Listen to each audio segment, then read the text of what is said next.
আমরা শ্বসনের গ্লাইকোলাইসিস পড়েছি, ক্রেবস চক্র পড়েছি।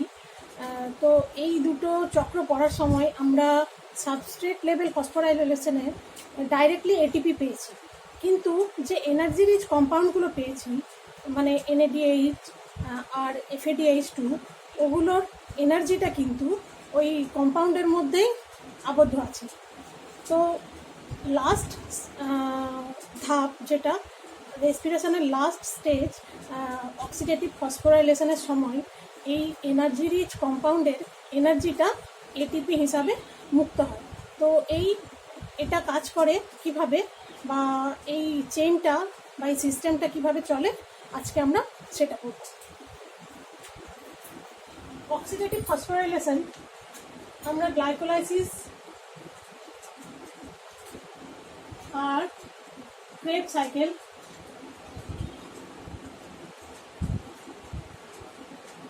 থেকে যে NADH আর FADH2 পেয়েছি, সেগুলোর অক্সিডেটিভ মানে অক্সিজেনের উপস্থিতিতে তাদের ফসফোরাইলেশন হবে, সেই ধাপটা বা সেই স্টেজটা পড়ব। এখন এটা কোথায় ঘটে? মাইটোকন্ড্রিয়ার স্ট্রাকচারে আমরা দেখেছি একটা আউটার ওয়াল থাকে, একটা ইনার ওয়াল থাকে। আউটার ওয়াল আর ইনার ওয়ালের মাঝে স্পেস থাকে, সেটাকে বলে ইন্টার মেমব্রেন স্পেস। তো এই আউটার ওয়াল আর ইনার ওয়াল মেমব্রেনের মাঝে এবং ইনার ওয়ালের দেওয়ালে কতগুলো কমপ্লেক্স, প্রোটিন কমপ্লেক্স ইমপ্রেগনেটেড থাকে। ওই প্রোটিন কমপ্লেক্সগুলো কী করে, ধাপে ধাপে এই এনার্জিটাকে বের করে এবং এটিপি হিসাবে মুক্ত করে। তো এই এনার্জি মুক্ত হওয়ার সময় যে চেইনটা পলিপেপটাইডের বা প্রোটিন কমপ্লেক্সের যে চেইনটা থাকে, সেই চেইনটা আমরা এখন ড্র করি। এটা মাইটোকন্ড্রিয়াল ইনার মেমব্রেন।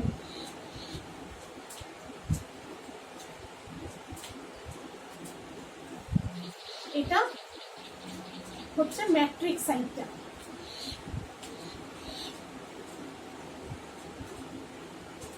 আর এটা হচ্ছে ইনার মেমব্রেনের আউটসাইডে কি আছে, ইন্টার মেমব্রেন স্পেস।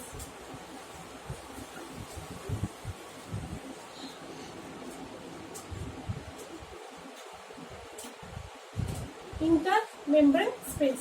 এখন এখানে প্রোটিন কমপ্লেক্সগুলো গাঁথা আছে। কি কি? প্রথম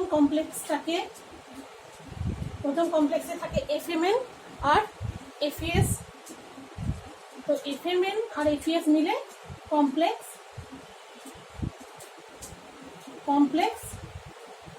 1। এরপর থাকে কমপ্লেক্স 2 এবং তার সঙ্গে থাকে ইউবিকুইনন, একটা প্রোটিন। তারপর থাকে এটা হচ্ছে কমপ্লেক্স 2, এটা হচ্ছে UBQ, আর এটা হচ্ছে কমপ্লেক্স 3। এরপর কমপ্লেক্স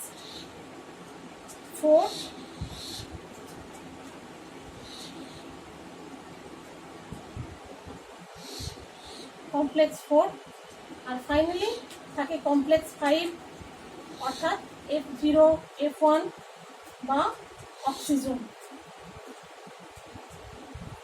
তো এটা হলো ETC, electron transport chain, comprises of 5 types of complexes. Each one is made up with protein polypeptide chain.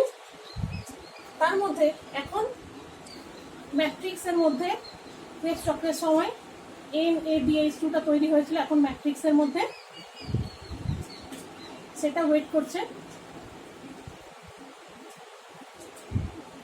এই NADH-টা একটা কি, NADH-টা একটা এনার্জি রিচ কম্পাউন্ড, মানে এর একটা পোটেনশিয়াল আছে। তো এর যে রেডক্স পোটেনশিয়াল আর কমপ্লেক্স 1 এর যে রেডক্স পোটেনশিয়াল দুটো কিন্তু ম্যাচ করে। তাই জন্য এই NADH2 এই কমপ্লেক্সকে ইলেকট্রন ডোনেট করতে পারে, অর্থাৎ NADH2 হচ্ছে H হচ্ছে ডোনার আর অ্যাকসেপ্টার হচ্ছে কমপ্লেক্স 1, কমপ্লেক্স 1 এর FMN। তো এখন এটা যখন ইলেকট্রনটা দিয়ে দেবে, এটা ইলেকট্রনটা দিয়ে দেওয়ার পর এখানে শুধু কি থাকবে, প্রোটনটা H+টা থাকবে, ইলেকট্রন অ্যান্ড প্রোটনটা ডিফারেন্সিয়েট হয়ে যাবে। এখন এখানে যে H+টা তৈরি হলো, ইটা তো ট্রান্সফার টু কমপ্লেক্স 1, এটা ইটা ট্রান্সফার হয়ে গেছে FMN দিয়ে। আর এই যে H+টা হলো, এই H+টা ডাইরেক্টলি পাম্প হবে through the membrane due to different potential, অর্থাৎ ইন্টারমেমব্রেন স্পেসে এবং ম্যাট্রিক্সে পোটেনশিয়াল ডিফারেন্স থাকার জন্য H+টা পাম্প হবে through the membrane to the intermembrane space. H+টা এখানে রিচ করবে। এদিকে ইলেকট্রনটা এরপর যাবে ubiquinone to complex 2 and again complex 2 মধ্যে থেকে কি হবে, H+টা আবার পোটেনশিয়াল ডিফারেন্স তৈরি করবে এবং আবার একটা H+ পাম্প হবে through the membrane to intermembrane space, আর একটা প্রোটন ওখানে পাম্প হবে। তো এবার নেক্সট ইলেকট্রনের ফ্লোটা through the ETS chain is like through sloping down the hill, মানে হাই পোটেনশিয়াল এনার্জি থেকে, অর্থাৎ কমপ্লেক্স 1 এর পোটেনশিয়াল সব থেকে বেশি এবং তারপরে এনার্জি পোটেনশিয়ালগুলো কমতে কমতে থাকে এবং ইলেকট্রন এইখানে যখন হাই পোটেনশিয়াল থেকে আস্তে আস্তে এনার্জিটাকে কমাতে কমাতে থাকে এবং প্রত্যেকবার এনার্জি কমানোর সময় একটা করে প্রোটনকে কি করে, পাম্প করে অ্যাক্রস দ্য মেমব্রেন এবং আরও শক্তি কম করে পরের কমপ্লেক্সে যায়। এইভাবে কমপ্লেক্স 2 থেকে কমপ্লেক্স 3-তে আসে।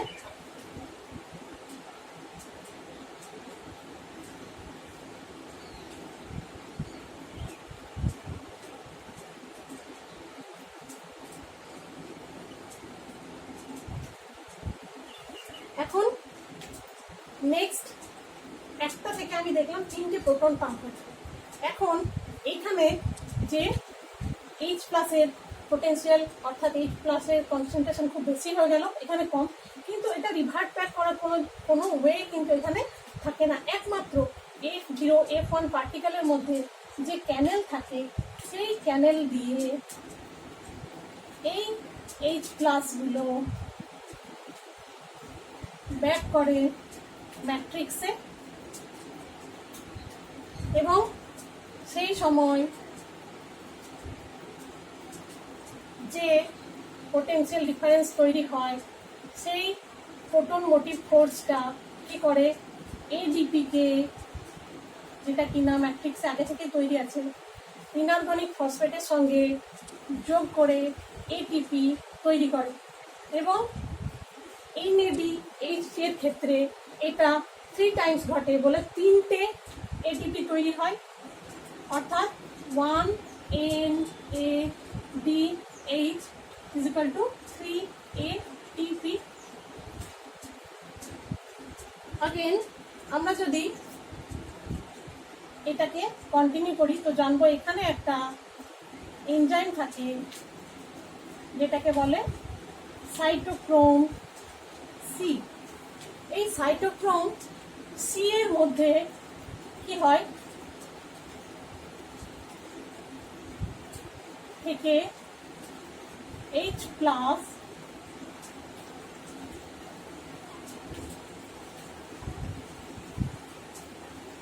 ইলেকট্রনগুলো ফাইনালি, এবং H প্লাসগুলোর হার্ডনেস, H প্লাসের হার্ডনেসটা কমে যায়, এবং ফাইনালি তখন এই দুটো H প্লাস আর ইলেকট্রন এরা সব এক হাফ মলিকিউল অফ অক্সিজেনের সঙ্গে জুড়ে গিয়ে তৈরি করে একটা H2O। অর্থাৎ এইখানে আমরা দেখলাম অক্সিজেনের ইউটিলাইজেশন। তাহলে আমরা এতদিন পর্যন্ত যখন জেনে আসছি যে শ্বসনের সময় অক্সিজেনের প্রয়োজন হয়, অর্থাৎ আমরা যদি শ্বাসবায়ুর সঙ্গে অক্সিজেন না গ্রহণ করি তাহলে আমাদের শ্বাসরোধ হয়ে মারা যাব, তার কারণটা এখন বুঝতে পারলাম। যদি এখানে অক্সিজেন না থাকে, অর্থাৎ আমাদের শরীরে অক্সিজেন প্রবেশ না করে, তখন কি হবে, এই ইলেকট্রনটাকে অ্যাকসেপ্ট করার জন্য কোনো মলিকিউল এখানে প্রেজেন্ট থাকবে না, ফলে এখানে ইলেকট্রন ট্রান্সপোর্ট চেনটা স্টপ হয়ে যাবে। ডিউ টু দিস কি হবে, ওয়াটার মলিকিউল ফর্ম হবে না, এবং ইলেকট্রন ট্রান্সপোর্ট স্টপ হয়ে যাওয়ার জন্য এনার্জি প্রোডাকশনও স্টপ হয়ে যাবে, এবং পুরো শরীরের বিপাক ক্রিয়াটাই বন্ধ হয়ে গিয়ে মৃত্যু ঘটতে পারে। তো এই জন্য অক্সিজেনের ফাইনালি এখানে আমরা মানে লাস্ট স্টেজ অফ অক্সিডেটিভ ফসফোরিলেশনের লাস্ট স্টেজে আমরা দেখলাম কি অক্সিজেনের ইউটিলাইজেশন হলো। তো এটা তো হলো NADH এর জন্য ইলেকট্রন ট্রান্সপোর্ট চেন। এখন এই FADH2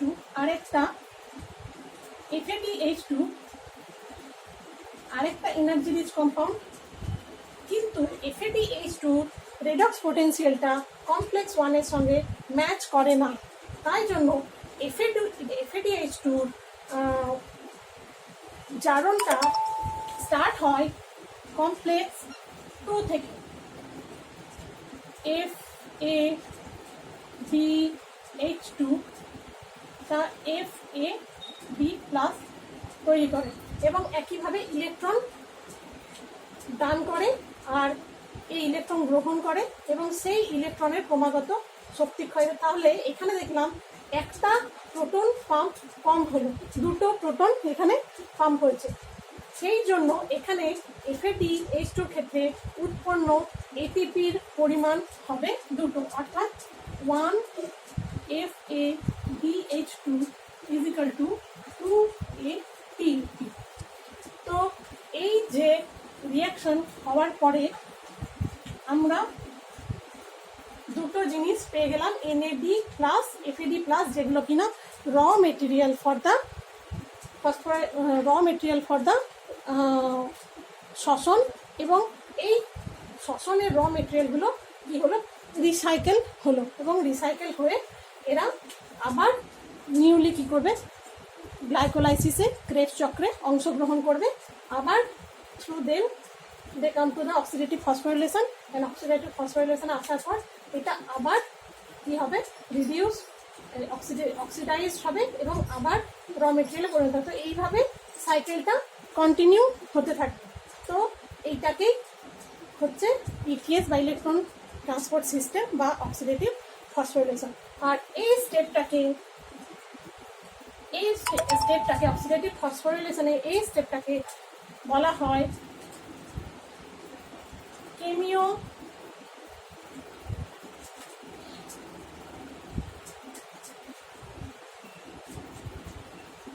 সিনথেসিস। এটাকে বলা হয় কেমিও সিনথেসিস, কারণ এই ATP প্রোডাকশনটা একটা যেমন ক্যাটালাইজ রিয়াকশন, সেই রকম এটা একটা যান্ত্রিক প্রক্রিয়া বটে। যেমন কিনা কোনো আমরা জলবিদ্যুৎ কেন্দ্রে যেমন টারবাইনটা যেমন কাজ করে, ঠিক সেই রকমভাবে এই F0 এর F1 পার্টিকেল বা ATPase পার্টিকেলটা সেইভাবে কাজ করে এই প্রোটনটাকে কি করে, পাম্প করে। সেই জন্য সেই ফোর্সটা ইউজ হয় এটিপি তৈরি করতে। তো এটাকে কেমিওসিনথেসিসও বলে। ঠিক আছে।